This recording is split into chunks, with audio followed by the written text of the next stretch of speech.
जी, जैसे ही गर्मी की शिद्दत में इजाफा हुआ है तो शहरियों ने कसीर तादाद में स्विमिंग पूल का रुख कर लिया है। मैं इस वक्त मौजूद हूँ इलाहाबाद में एक स्विमिंग पूल पर, जहाँ पर शहरी जो है कसीर तादाद में मौजूद हैं और बच्चे भी खूब हल्ला गुल्ला कर रहे हैं। मेरे साथ एक शहरी मौजूद है, उनसे जानते हैं इस हवाले से उनका क्या कहना है।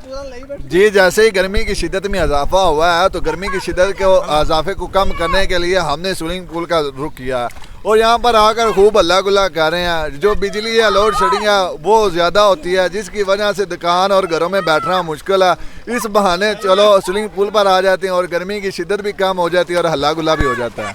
जी, जिस तरह के शहरी जो हैं वो लोड शेडिंग से भी तंग नज़र आ रहे हैं। शहरियों का कहना है कि लोड शेडिंग होने की वजह से हम घरों में बैठना जो है हमारे लिए वो बहुत मुश्किल हो चुका है, तो हमने स्विमिंग पूल का रुख किया, खूब हल्ला गुल्ला कर रहे हैं। जी।